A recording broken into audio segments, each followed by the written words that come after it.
আগামী এক সপ্তাহের মধ্যেই সমন জারি হতে যাচ্ছে মধ্যপ্রাচ্যের ইহুদি কসাই নেতানিয়াহুর বিরুদ্ধে। শুধু ইসরায়েলের প্রধানমন্ত্রী বেঞ্জামিন নেতানিয়াহুই নন, এই তালিকায় রয়েছেন প্রতিরক্ষা মন্ত্রী ইয়োয়াভ গ্যালান্ত এবং ইসরায়েলের প্রতিরক্ষা বাহিনী আইডিএফ-এর জ্যেষ্ঠ কর্মকর্তারাও। গাজায় একের পর এক যুদ্ধাপরাধ ও মানবিকতা বিরোধী অপরাধের নির্দেশ দেওয়ার অভিযোগে গ্রেপ্তারি পরোয়ানা জারি করতে পারে আন্তর্জাতিক অপরাধ আদালত। ইসরায়েলের সরকারি কর্মকর্তাদের বরাত দিয়ে মঙ্গলবার এক প্রতিবেদনে এই তথ্য জানিয়েছে মার্কিন সংবাদ মাধ্যম এনবিসি। সম্ভাব্য সেই পরোয়ানা এড়াতে ইতোমধ্যে কূটনৈতিক চ্যানেলের মাধ্যমে ইসরায়েলের যুদ্ধকালীন মন্ত্রিসভা ব্যাপক তৎপরতা শুরু করেছে বলেও এনবিসিকে বলেছেন ওই সরকারি কর্মকর্তা। এ প্রসঙ্গে আইসিসির সঙ্গে যোগাযোগ করে এনবিসির সাংবাদিকেরা জানতে চেয়েছিলেন, সত্যিই চলতি সপ্তাহে নেতানিয়াহু, গ্যালান্ত এবং অন্যান্য ইসরায়েলি সামরিক কর্মকর্তাদের বিরুদ্ধে গ্রেপ্তারি পরোয়ানা ইস্যু করা হচ্ছে কিনা।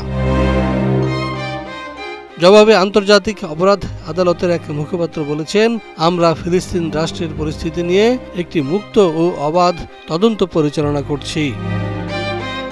এই কাজের সুবিধার্থে যে কোনো পদক্ষেপ আমাদের নিতে হতে পারে, কিন্তু যেহেতু এর তদন্ত এখনো শেষ হয়নি, তাই এ প্রসঙ্গে এখনই বিস্তারিত কিছু বলার সুযোগ নেই।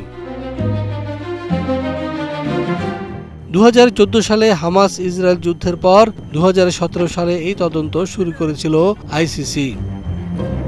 পরে করোনা মহামারীর কারণে বাধা পড়ে তদন্তে।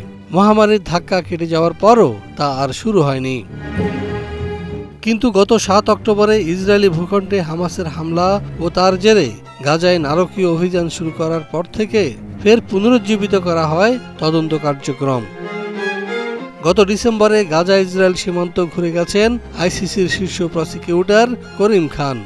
পুরনো সেই তদন্ত ফের শুরুর তথ্য জানিয়ে সাংবাদিকদের তিনি বলেছিলেন, এবারের তদন্ত হবে গতিশীল, কঠোর এবং পুরোপুরি সাক্ষ্য প্রমাণ নির্ভর। ইসরায়েল কিংবা যুক্তরাষ্ট্র দুই দেশের কোনোটি আন্তর্জাতিক অপরাধ আদালতের সিদ্ধান্তকে স্বীকৃতি দেয় না। আইসিসি যদি সত্যি গ্রেপ্তারি পরোয়ানা জারি করে, সে কারণে ইসরায়েল বা যুক্তরাষ্ট্রে নেতানিয়াহু কিংবা ইয়োয়াভ গ্যালান্তের গ্রেপ্তার হওয়ার কোনো আশঙ্কা নেই বললে চলে। তবে ইউরোপের দেশগুলোর জোট ইউরোপীয় ইউনিয়ন আইসিসিকে স্বীকৃতি দেয়, তাই পরোয়ানা জারি হলে ইউরোপের দেশগুলো সহ বিশ্বের অনেক দেশেই সফর বন্ধ করতে হবে নেতানিয়াহু, গ্যালান্ত এবং আইডিএফ-এর সামরিক কর্মকর্তাদের। কারণ পরোয়ানা বাতিল হওয়ার আগ পর্যন্ত সেসব দেশে গ্রেপ্তার হওয়ার সমূহ আশঙ্কা রয়েছে তাদের।